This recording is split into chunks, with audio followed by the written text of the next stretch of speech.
right, welcome to Black Woman Hear Me. So, if you are tuning in for the first time or you missed the first series, Black Man Hear Me aired before there was a lot of outrage in the nation. So, prior to filming, the us receiving the film of Ahmaud Arbery or the George Floyd killing, we sat down with Black men and we talked about their thoughts, perspectives, and real truths, and really kind of took a deep dive into that. It was a 5-part series, and it was kind of game changing. It kind of opened not just my eyes, but the team that I work with, and we've decided that this is something that I think we need to continue to do and have conversations that spark conversations. So first and foremost, if this is your first time joining Unmuted Nation, welcome to the nation. My name is Alex Haynes, and I'm the host. We air usually weekdays at 1 p.m. Eastern on Boss FM Talk, and you can hear us 5 days a week. The podcast is also available anywhere a podcast is available.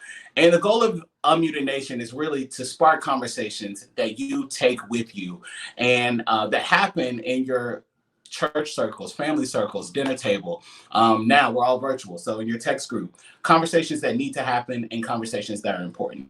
And so I'm not going to drag that out, but Black Woman Hear Me is meant to really do the same thing that we did for Black Man Hear Me. And it's really to know and understand the perspectives and the full truth and thoughts and insight from Black women, things that we don't know or things that we haven't considered.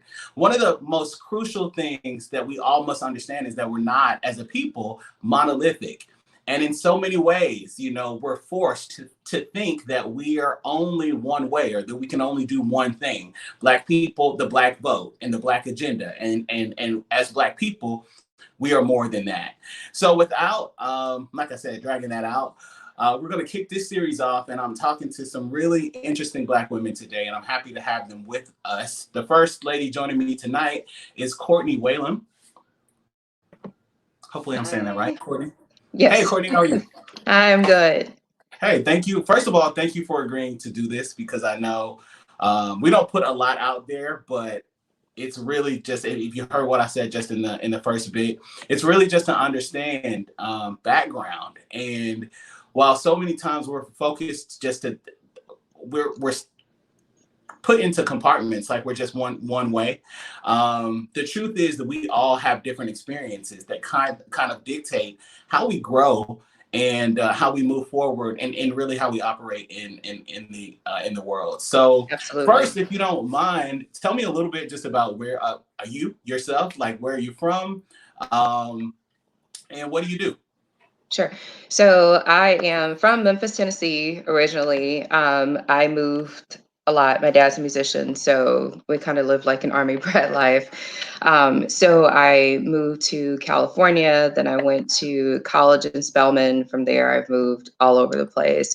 My background is I worked in the financial services industry for most of my career and then moved into IT. I'm the mom of 2 boys, an 18-year-old and a 4-year-old. Wow. Yeah. A mom of 2. I couldn't even tell. Wow, Yeah. that's really nice. So you went to Spelman, and right now you're based in I'm back in Memphis. Memphis. Yep. Okay. All right. Well, what I like to do is I like to start at the beginning, and I think that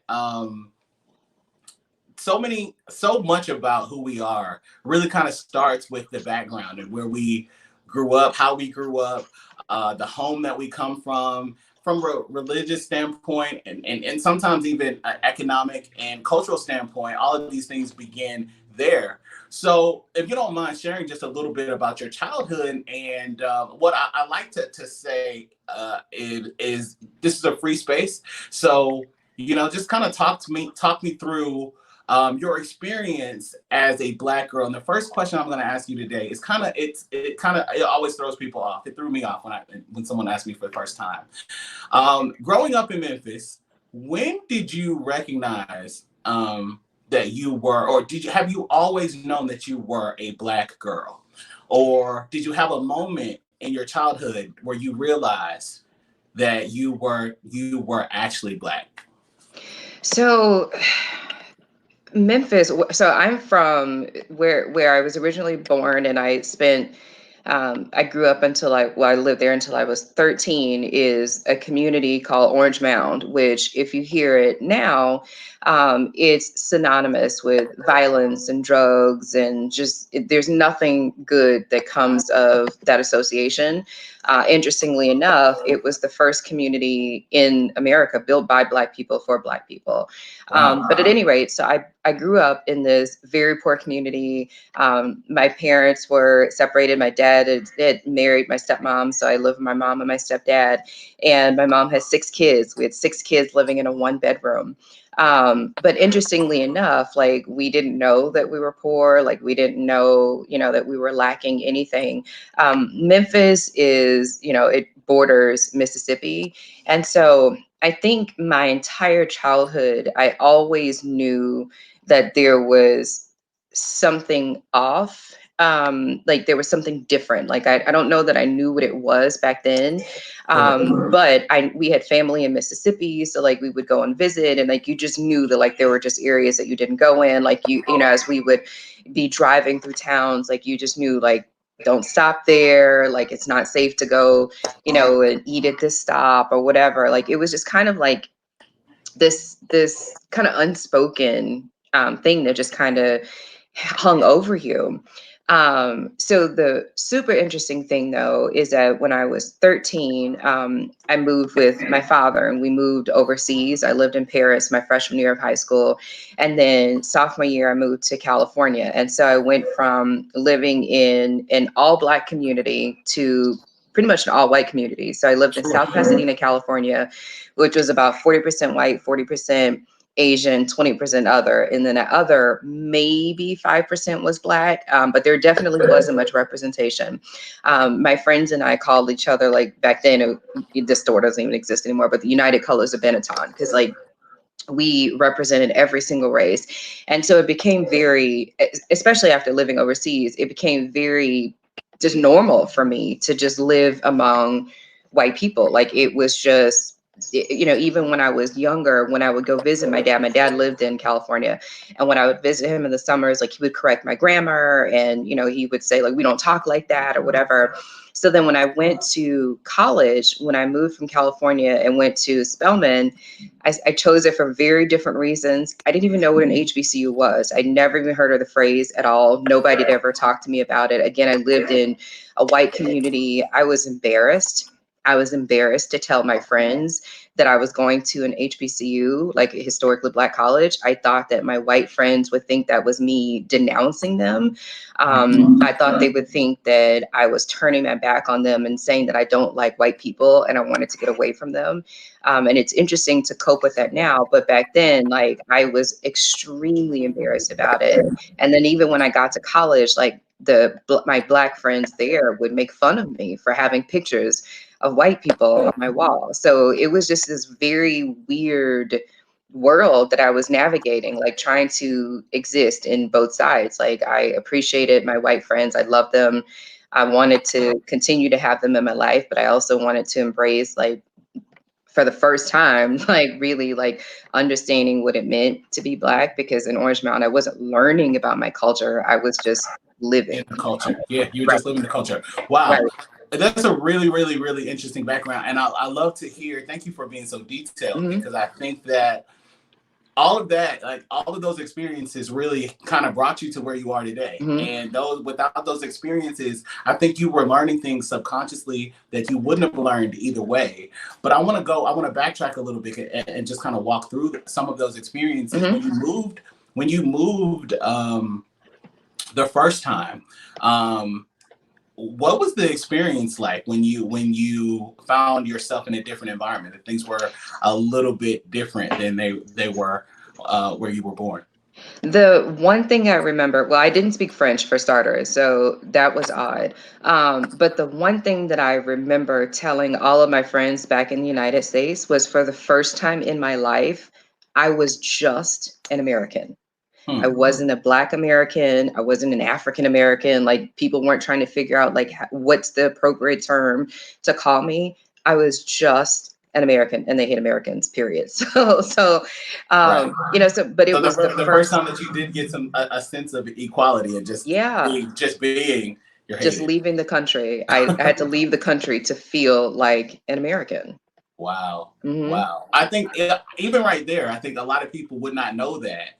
Just knowing that the first time that you felt like an American and you weren't called an American was when you left this country. And I Right, think like even that psychologically is like, wow. So wait a minute. So what am I at home? Like right. so that process. So when you came back to the United States, and then I'm really interested. You decided to go to Spelman. You did not know what an HBCU was, and you didn't know that you were going to an HBCU.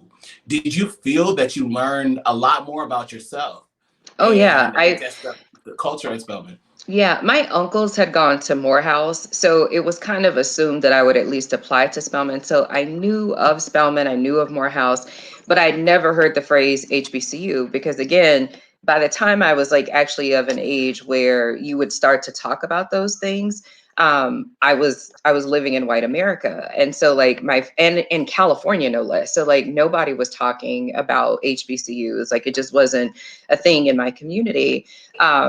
But yeah, it was, I don't even remember what the question was. I just got so No. It was sidetracked. just really well. Once you got to Spelman, and I like to like I never liked the conversation to be one sided, and so I grew up in a predominantly white area, like white Yeah. America growing up, and went to a school where it was weird. I knew that I had to get out of there, but I it was I've experienced also people not even knowing what an HBCU is or knowing that they exist, and then immediately beginning like the verbiage that I would get from people in my area, while black people that go to all black schools, they're racist, and I'm like, that's not racism, but But that's what I you know, thought my friends would think too. That's what I thought my white friends would think. And I was so sensitive to it. I remember just telling them it's an all girls school in the South. That's how I described it.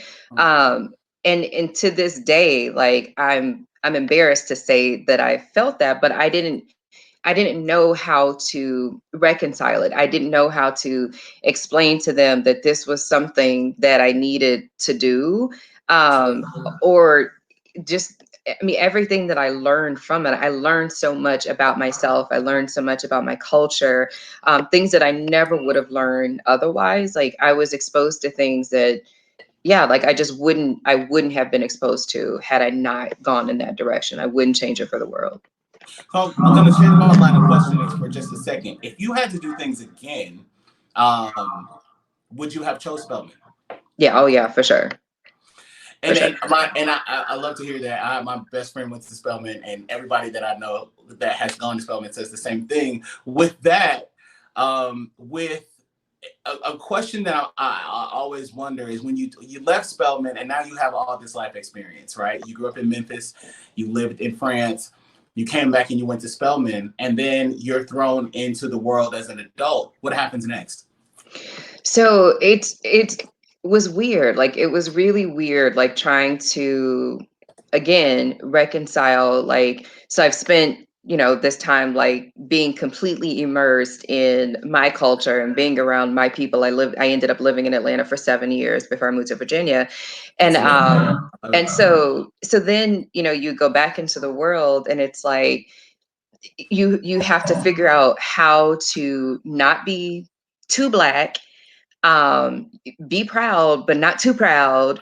And then I worked in the financial services industry. So like that's white America. Like for years, I was one of, maybe like a handful of black people that were in sales. Like, I mean, there would be like 250 sales reps in my organization. There would be two black people, and I excelled. Like I did really well. I can remember like walking into meetings and people, when I would open my mouth, like before I would start to speak, like people would, just be rolling their eyes, like looking off to the sides, like, whatever.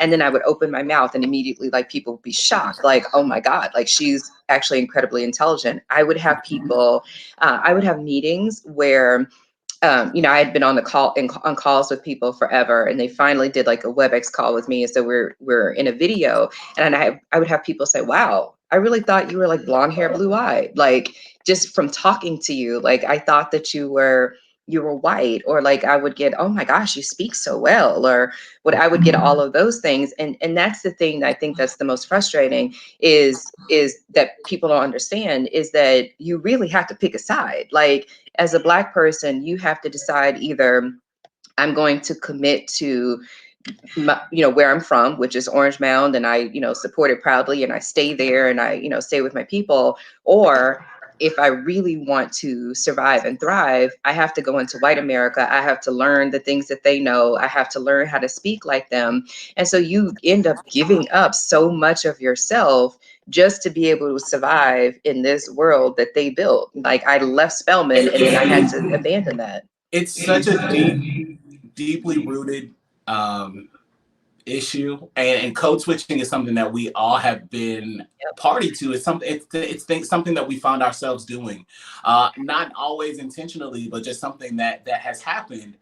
And I think that, well, when you recognize that you were going to have to code switch to get ahead, and I hate to wrap it in that, and word it that way, but so often you do have to code switch to get ahead.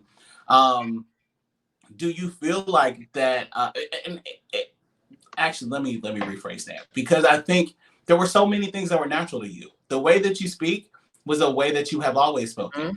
The way that you were articulating yourself is the way that you've always had to articulate yourself. And I find myself regularly telling white people that saying to a Black person that you're very articulate or you speak very well is extremely offensive. It's the Absolutely. wrong thing to say, and it's assuming it makes an immediate assumption. So how do you feel like? Do you feel like it really impacted your life post college? Do you feel like the having to code switch impacted your interactions in the workplace? Oh, absolutely.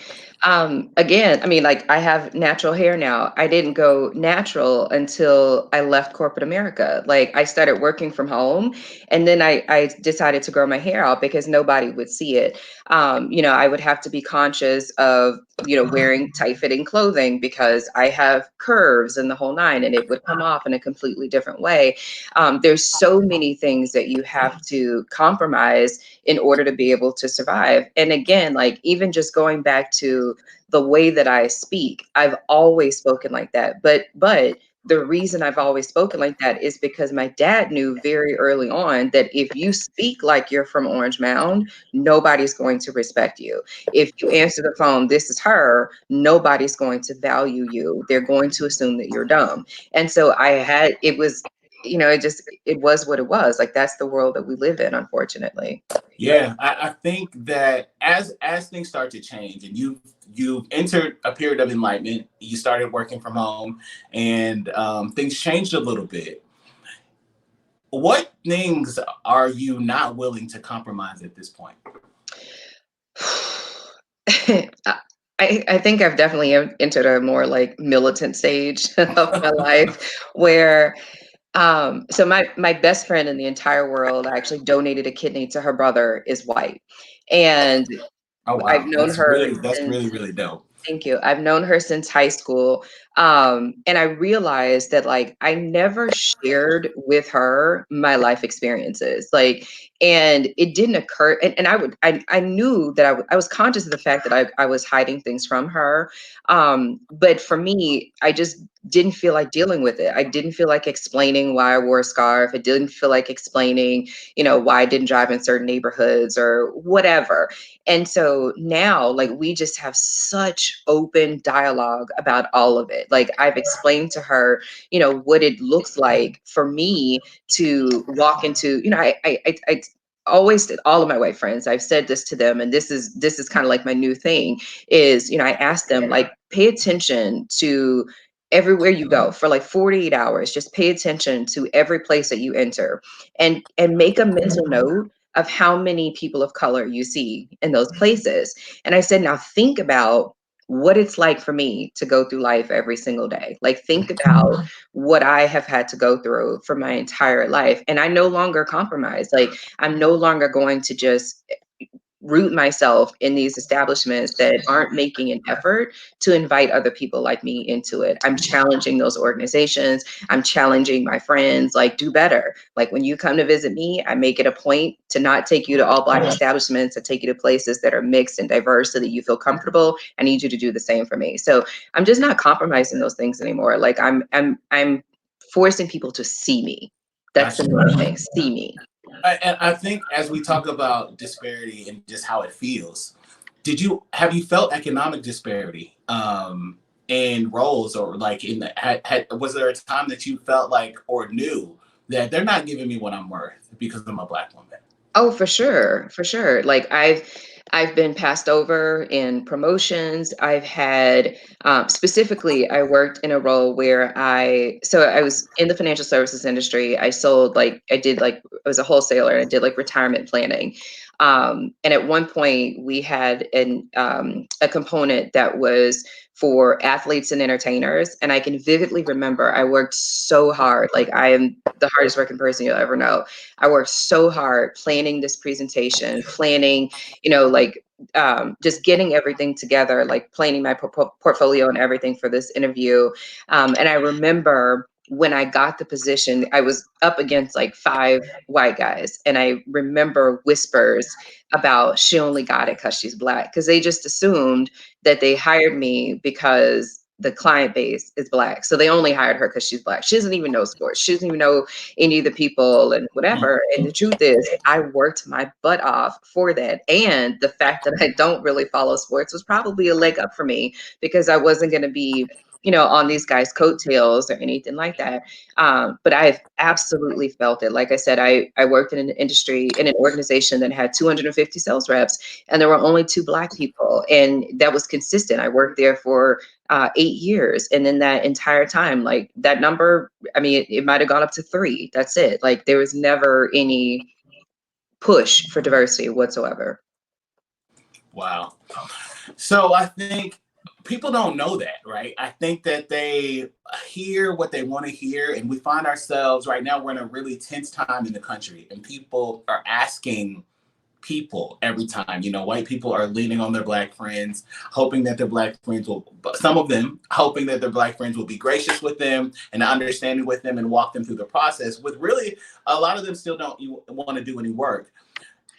As we enter this time and this season, and even just not now, for the last almost 8 years, it's been a tense world for Black people, with the exit of the first Black president, Mhm. the entrance of the current sitting president, the abundance of police brutality against Black bodies, period. One thing that I'm hearing often is that the movement, maybe intentionally, maybe unintentionally, is not as focused on, while, and it's happening because we know that these disparities are happening to both Black men and Black women. But for Black women, there's not as much of a focus on the issues.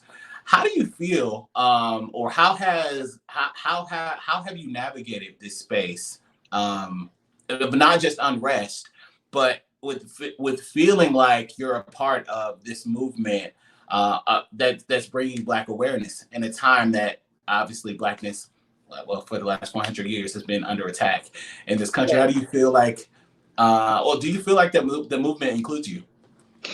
So it's tough. It's really tough. We have to have a focus right now. And I think that's what we've been lacking so much, especially in the past, like, decade or so. Where it's like, the movie Up, where they're like, squirrel, and it's like, we're in it and we're like, okay, like, Black Lives Matter.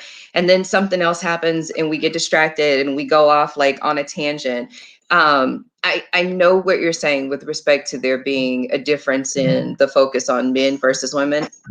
I personally don't take offense to it, because I feel like we have to focus on one thing at a time. Like, we have to feel like right now, George Floyd attracted attention in a way that nobody ever has, rest his soul.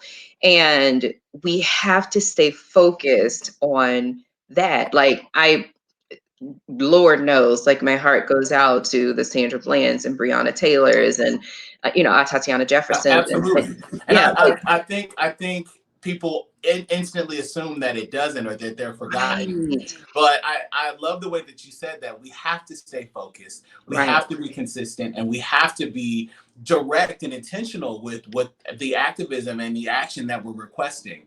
And so for me, it breaks my heart because I'm overly conscious about certain things, and I'm very conscious about everybody. I try to stay aware. But to hear, and part of the reason that we felt like it was really important to make sure we did this series as well, to hear that so many times that Black women were feeling excluded or forgotten. And I'm interested in your perspective on how you think that we can change, while still focusing on this one thing, change that. Again, I don't know that there's like a simple answer for that, right? I think that, continuing to, write about her, to continuing, not when I say her, I'm referring to Breonna Taylor, but all of the hers. I hear people who say like, well, trans lives matter and women's lives matter, and they all do. But if we keep throwing every single name in every time, we lose focus. We lose sight of what it is that we're trying to accomplish. Obviously, we know that all of those lives matter. Obviously, we know that the women that are being lost are just as painful that the men as the men that are being lost. But we have to finish this one first. Like this one happened to gain an incredible amount of attention. So we have to continue to focus on that one. I think it was Killer Mike who said that. Like we have to continue to focus on him and get that resolved, and then we can ride the wave and put policies into place to protect women, to protect trans people, like to protect gay people, the whole nine. Like, but we have to finish something. We don't ever finish anything. We start a movement and then again we get distracted. So we have to finish this, and from that, then now add into that the policies that protect everybody else. Oh, that makes a lot of sense. That makes a lot of sense, and I think that it's easy for us to become divided, or for people to insert division amongst us when That we are doesn't not. exist. Yeah, And they yeah, do. And so it's really difficult to kind of navigate that space sometimes because people, we want to put the emphasis on everything, yeah. every single name, from Breonna Taylor and Sandra Bland to George Floyd and Trayvon Martin. Every single name is just as important, Hmm. and we don't want to lose focus or lose sight. But it's just like with anything, you start to crowd it and it doesn't make any sense. And Exactly. so we have to really, really kind of be intentional there. I saw that I was reading, when I was reading about you, I saw that you had two kids as well. Hmm. So how do you, as a parent, as a Black mother and as a Black woman, how do you navigate this space for them, or how do you help them navigate this space? They're at really interesting ages as well. So what's the type of conversations that you have, and what conversations would you encourage others to have with, like, I'm just an uncle, so I don't have any kids, but I'm Yeah. intentional to talking to younger people, just to kind of to help ensure that they remain aware, but also to ensure that the focus, that they develop a focus and an understanding of who they are, where they are, what they're really experiencing, and how this goes on. So how do you have those conversations with your children? Yeah. So my youngest is 4. So we haven't really navigated that much. I mean, COVID happened around the time that, he's kind of finally starting to get to an age where we would start to have those conversations. I think it's Mhm. important to start to have those conversations Absolutely. now. Now we're dealing with like quarantine and COVID, and it's enough to try to explain to him why he can't see his friends. So that's a conversation for another day for him. Um, my 18-year-old, though, is very different. And I think we probably have been having those conversations since he was about 7 or 8.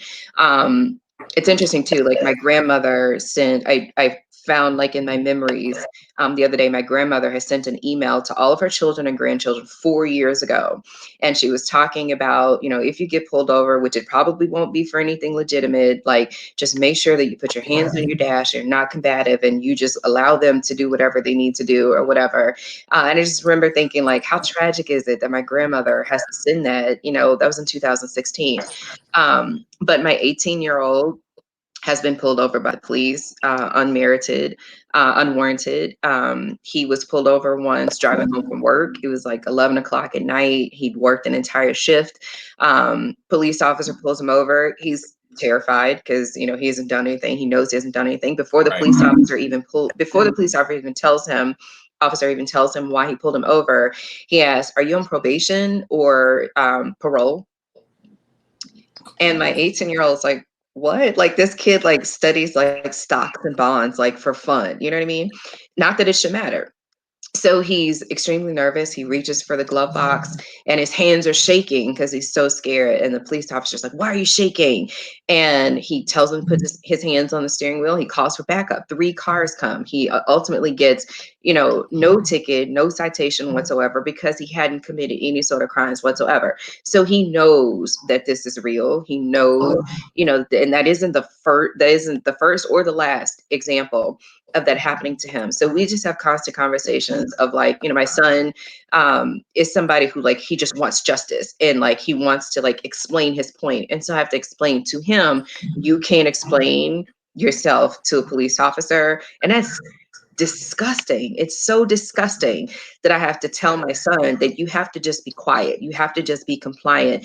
It's disgusting that like that's the world that we live in still in 2020, that I have to tell my son, like, no matter what your rights are, and you do know them, he does know what his rights are. No matter what your rights are, just be quiet and allow it to happen or whatever. It's incredibly sad. It's incredibly sad. Wow.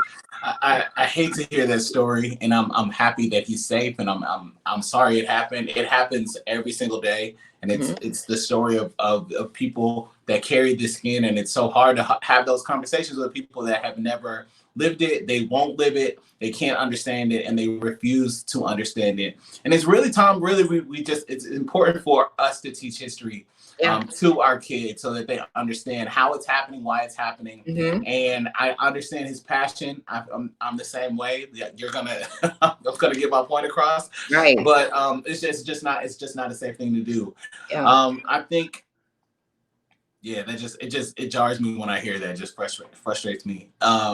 So I'm happy that you're able to have those conversations, and I'm sorry that you have to have those conversations soon with a 4-year-old, because I think it's insane to think about it and talk about it, because he's going to we have data now that shows, right, the behavior of a black 6-year-old and a white 6-year-old can be the same behavior, and only one will be classified as a problem child, and with a behavior problem. And these are the type of things that we have to combat systemically. And when we say the system, people immediately just think police, but it's so much deeper than that, and it's so wide ranging, and it puts us in really, really difficult situations at times. So I really admonish you for that. I really enjoyed this conversation, and I have one more question for you, and it's really the culmination of what the series is all about. Black people are not monolithic, and at any way, but there are certain things that, and I want you to understand the audience, because I think the more that I thought about this series, and the more that we started to put it together, my goal was for it to just be straight conversation, just like this, just one-on-one, for people to understand that there are different types of people, and that there should not be just general assumptions made about one type of person because of one thing or for one reason. So if there was one thing that you had for people to understand about the Black experience from your perspective? Because I'm going to say this just because I'll probably say it a lot during this series this time, is that I tell people, and I hate to hear, like you alluded to it a little bit, just the way that you talk. Little Black kids start hearing when they talk a certain way, oh, you're not really Black, or you're not one of those. And you heard it on conference calls. People are like, oh, I thought you were. I mean, I've gotten that my entire life. And one thing that I tell children, I tell adults, like people that have told you that are wrong, because if you're Black, then it's something that Black people do. And that's just that. Like, I do it, I'm Black, so we do it. And that's how it is. What is one thing that you want people to know about Black women? Whether it's assumptions that they shouldn't make or things that they should consider, aside from the fact that you are just a human. What's one thing that you think it's important for people to know? I think the biggest thing, and I did kind of allude to it earlier, is understanding the sacrifices that Black people have to make in order to survive in this world that we live in. Like, I had to make the decision that I was going to leave Orange Mound, leave that community. And for years, I didn't even acknowledge it existed. I didn't tell people that was where I was from. Like, my accent is still very California. That's what they heard. That's what I told them. I was like, yeah, I'm from California. Just to acknowledge like how much we sacrifice just doing daily things, just trying to live our lives, just trying to provide, an amazing home and an amazing school for our children. I have to move my child into a neighborhood where he doesn't see any representation of himself, just so that he can have a pleasant experience. And then that's not always pleasant. Like, he's been bullied, he's had the N-word tossed at him, living in that environment. So I want them to understand, like, again, the sacrifice that Black people have to make in order to get ahead in this country. And it's painful. Well said. Well said. Courtney Whalum, thank you so much for joining Thank us. you. Thank you And for thank you having for me. being the first guest for Black woman here in No me. problem. Thank you. And it'll be all over the place. Thank you so much for being here, and we'll chat with you soon. Thank you. Thank you.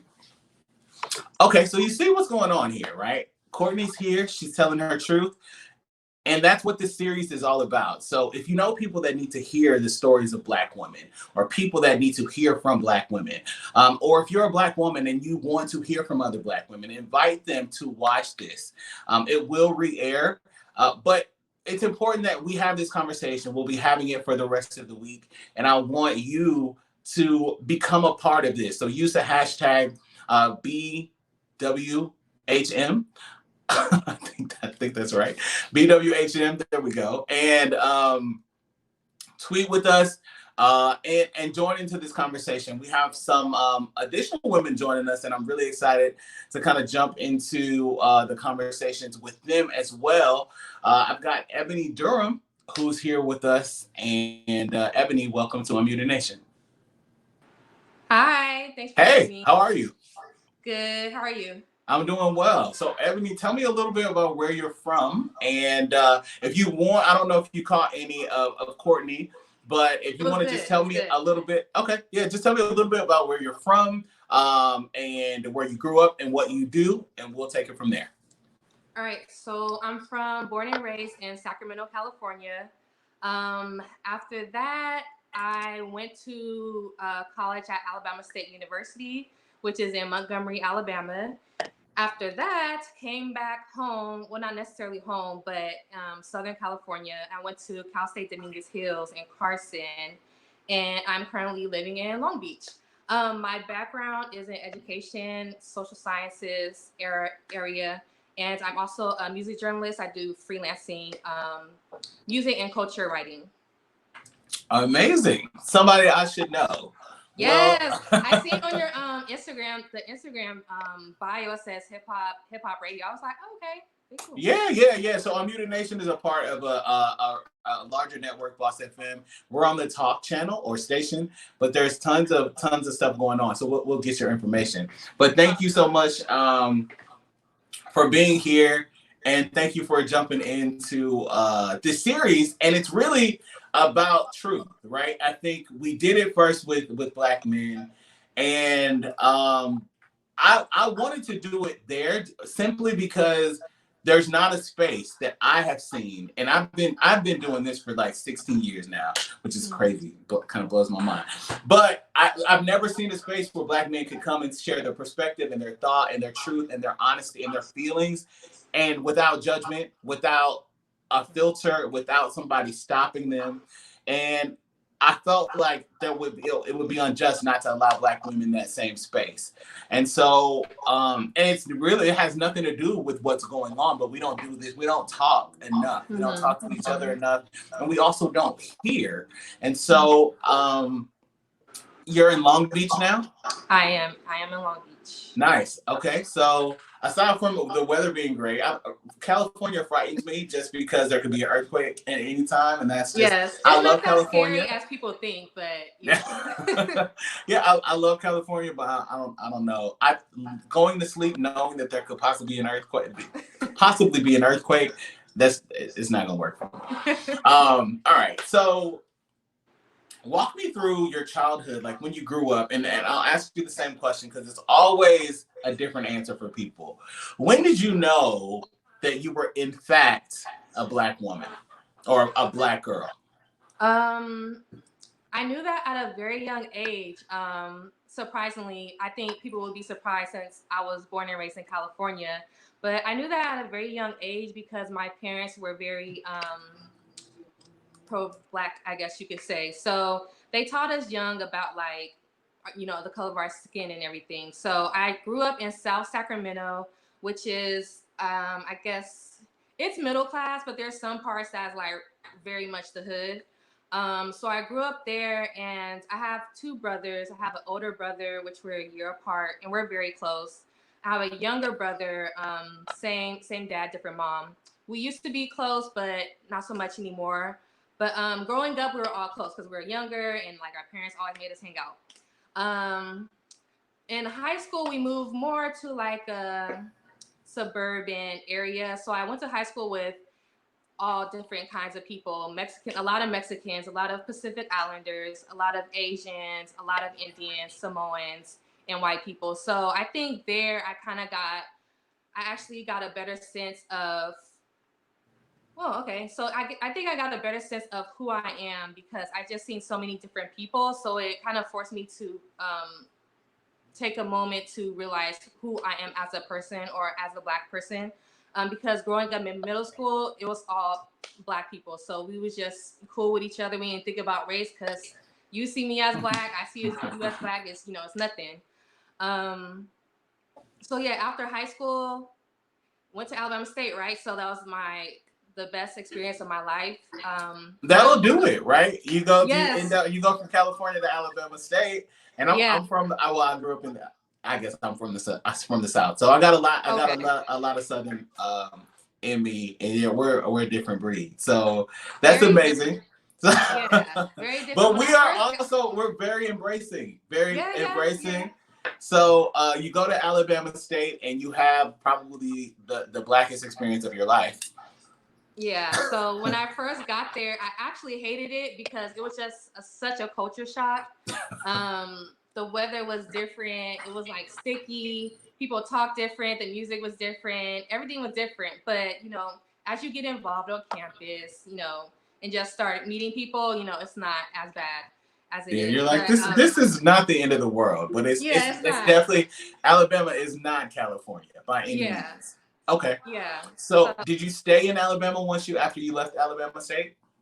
I was going to. I got accepted to Auburn for Okay. grad school, but I just felt like I That needed. would have been another culture shock. Yeah, right. Because it's a PWI, a Southern PWI, right? Um, so yeah, I decided to go back home only because I needed a change of scenery. I just needed to regroup, kind of. And that transition there, going from Alabama to back to California, it was so hard. It was so hard because I didn't have my career set up going back to California. So I didn't really know what I was doing. I was missing, I kind of built a life in Alabama, 5 years there. The family friends that I'm still close with now. So I Absolutely. missed them. It was just so different. It was depressing in a way. So after that, I, applied for grad school in California, and from then on, yeah, kind of started my Okay. career. Nice. So when through all of that experience, did you coming to an HBCU experience or an all black any type of experience is always some sort of not just culture, what's wrong with me? Culture shock, but shell shock.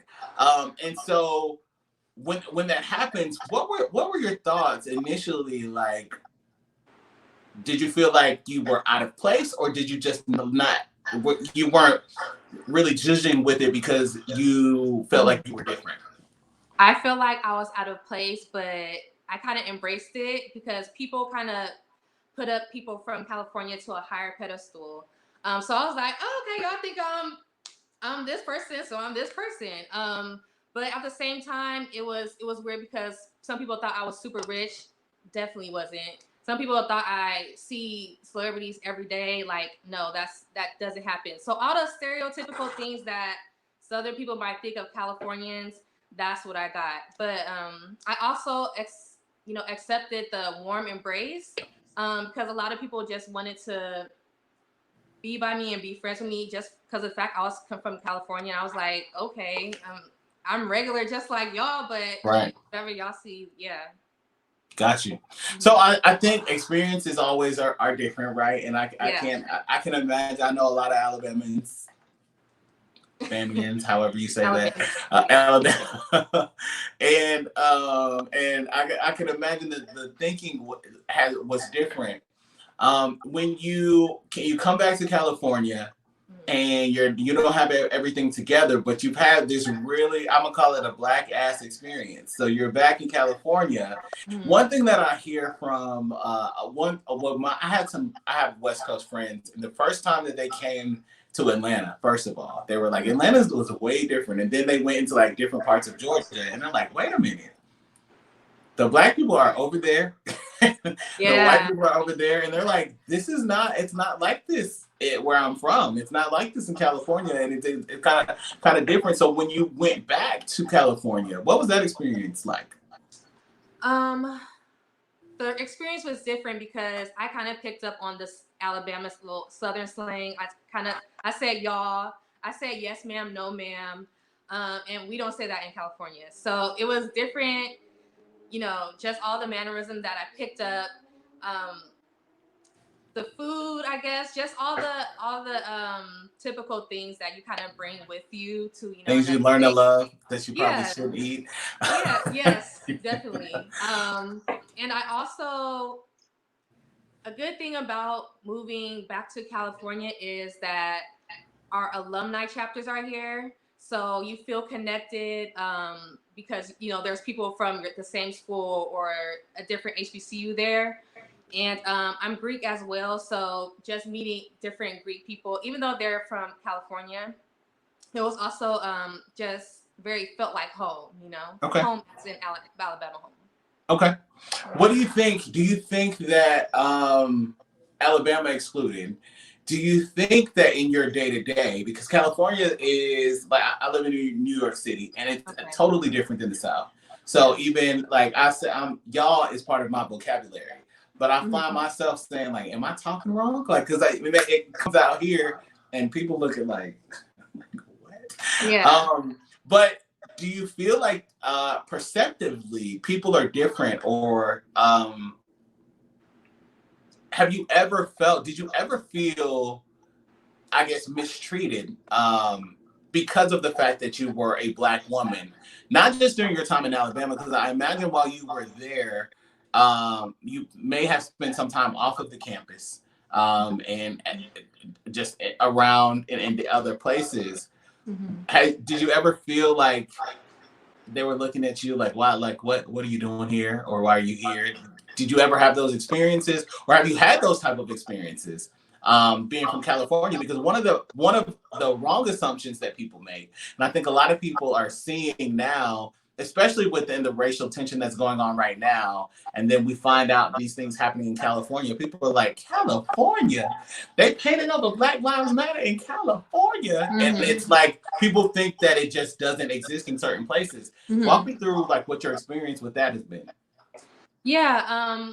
When I was, well, I'll tell you about my experience in California, and then I'll tell you about my experience in Alabama. So coming back to California as a Black woman, people I feel like a lot of people don't think that there's racism here for some reason, but there is. It's just more low key.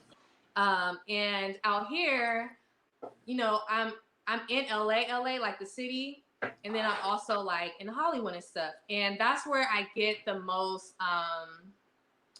racism at, unfortunately. Hollywood? Yeah, because I like to go out. I'm a music journalist, so I'm at those, events and stuff, and all of them are in Hollywood. So that's where I will experience the most subtle racism. Sometimes I've seen girls, like, not Black girls that look just like me, not get into clubs because they don't look like, they're not light skinned, they don't have long hair, they just not the type that they want in the club. So I've seen that. I've seen that with my own eyes. It hasn't personally happened to me, but I've seen that. I've seen girls get kicked out for no reason. I think it's because they're Black. So you kind of have to like fit in. And that's something that I actually don't like about LA. It's always like a fit in type of culture. You have to look a certain way. You have to be a certain way to get access to stuff. So I think there's so much like, so I think Hollywood is probably not just Hollywood, but LA in general is like the intersection of classism and racism. So you have like elevated class, and then you've got racism, and you have them both. It hasn't happened to you. When you see it happening, what are your thoughts? Like, because I think I'm happy that you said that, because a lot of people will watch this or listen to this and be like, Hollywood, like they not acting like that out there, because what you find is, and this kind of goes into another conversation. In the midst of the pandemic, we've had all these crazy things, and there was a woman, Amy Cooper, that called the police on a Black man in Central Park here in New York, Christian Cooper.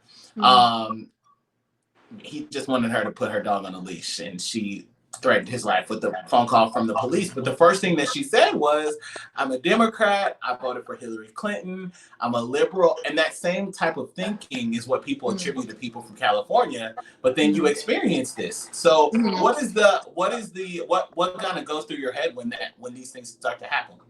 Yeah, I definitely don't like it. I don't think it's good at all. I remember one time me seeing that. I just went up to the young ladies and kind of consult them about it. Like, are you okay? Do you need anything? And all of that. I did not stay in that club long, and I haven't went back there only because of what happened. So when I see stuff like that, I always make sure that person is okay, and either I will never go back there again, or I would leave myself. Got you. When it comes to everything that's happening right now, and like I said, I was just telling Courtney, for the at least the last 8 years, racial tensions have started to swell in this country, and now we're in a place that there's so much outrage and unrest, and there's a lot of pacification happening. How have you experienced, if you've experienced any of that? Well, first, how do you process? And because this is an important question, how do you process seeing a situation like Sandra Bland, who it was just the anniversary of her death 5 years ago yesterday, or Breonna Taylor? You hear these stories as a Black woman. How do you process? That? Um, I've grown to fully process those type of situations, not just with Sandra Bland, but even starting with Trayvon Martin. That was the first experience that I know it's been happening prior to Trayvon Martin. Absolutely. But I was in college. We had a rally and the whole thing, so that kind of really started everything for me. And then Mike Brown is when I kind of like broke. Like, it broke me because it keeps happening and I didn't understand.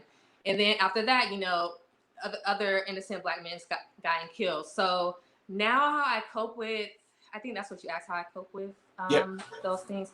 Now how I cope with it is honestly just being around other Black women. And it took me a while to just be around other Black women and talk to them openly and freely about how I feel. Because at first I was that person that's like, oh, hey, like, I was kind of like unfriendly to other Black women. I don't know, maybe it was something internally probably, but I've grown from that, and I actually enjoy just being in circles of Black women, especially if they're older. I love getting advice and wisdom from older Black women and just feeding off of each other, just talking freely about it, because that's where I feel the most heard, Do is you when I'm think around them. that's really interesting? Do you think it's interesting the way that you worded that was everything? You feel the most heard. Do you feel unheard in other spaces? Yes, I do. I do feel unheard in other spaces. With Black men, it's like a yes and no. There's certain Black men that Say it. Just say it. I just can't get through to them. They're just very stubborn in their ways. There's other Black men are just, I I can talk to them about anything. Work related, definitely not, because I work with whites and Latinos. Not saying that they don't sympathize, but it's just, why would I want to? I just don't want to talk to you guys about that. So yeah. Even and it's crazy. It's totally normal to feel that way. But even with all of the I guess the reckoning that's happening right now, and people like I called it pacification because it is in so many ways. In those spaces, it's still not comfortable, and I think that's the point that people need to hear. And so I think you saying that is just huge, because people don't recognize that they are intentional, not intentionally is the wrong word, deliberately perpetuating cycles that keep people in this skin extremely uncomfortable. So I think the space to articulate that is really important. Yeah. If you had to walk another Black woman through that's 18 entering adulthood with what's happening now and what she may see over the next 5 years, what words would you have for her? That's fun you said that, because I was thinking about the mentees that I have, and they're younger than 18, but I still enjoy talking to them about this stuff, because even though they're younger than me, way younger than me, I feel I can still be open and talk to them. So they're a safe space as well. But for an 18-year-old Black woman, what would I tell her, you say, about the era we're living Yeah, in? or just how would you and let's take 18 out of the picture and let's talk about your mentees. And how do you tell them, or how do you encourage them or prepare them to continue the walk and just to continue despite what they may feel, the fact that they will feel unheard or Yeah. unseen or Yeah. Yeah. unappreciated? Yeah.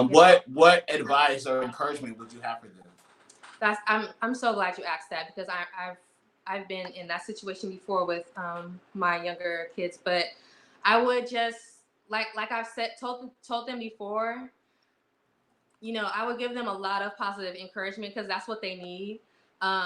You're beautiful, powerful, smart. Even though those sound so simple, a lot of the mentees that I know that I'm mentoring, they do not get that at all. They don't feel that they're beautiful. They don't feel like they're powerful. They don't feel like they're smart. So I keep pressing that issue with them. I also tell them that you're going to have to fight 10 times harder. Why? Because you're Black, you're a woman, you know. So and I said, that's just what it is. That's what you're going to have to live with. But you're just going to have to take it the best as you can, and just be strong in everything that you do. So I give them a lot of encouraging words and just real life scenarios. And I tell them all the time, like, I'm not perfect. I make mistakes. So if you see me or you hear me doing something, you just got to know that I'm not perfect. You're not perfect either. You're going to make mistakes, but that doesn't mean that you're not worth it because you messed up or you got in trouble in class. It doesn't mean anything. So just keep striving to be better than what you are now, and strive to be better than your mother or your cousin, your aunties. So those are the type of things that I tell them. Okay. Um, it's been a pleasure speaking to you as well, and really, I want to get your information and us keep in touch. Yes. This series is literally all about the truth of Black women. How can people connect with you and find out a little bit more about your writing? Yeah, so I have my own blog called Voice of Millennials Now. My website is vmnowblog.com. That's vmnowblog.com. It's through WordPress. You can also follow me. Ooh, it's right there. You can follow me on Twitter at Made in the West _ and on Instagram at _ Made in the West. I post a lot of my content on both of those social media sites as well. Very, very dope. Listen, Ebony, thank you so much for coming through. I really appreciate it. Thank you. Thank you. You are a Black woman that needs to be heard. Thank you. Thank you. All right. So you guys see what this is about, and you know that we will be back tomorrow with more Black women. And if you know a Black woman that needs to be heard, maybe she can get into this. Okay. Send your information to unmutednation@bossfm.com or follow us on Twitter. Don't send it. There's information on the Instagram. Go look at Unmuted Nation and you'll see it there and you'll see how to get in touch with us. Of course, this series will re-air and it's available. It'll be available on demand in the Boss FM radio app, which you need to go and download right now. Okay. That's going to do it for today in this Unmuted Nation experience. I'm Alex Haynes, and remember, today is greater. Believe it, speak it, and live it. You have to make a decision to be great. Your situation is not your destination, so go make it your motivation. We out of here. We'll see you tomorrow.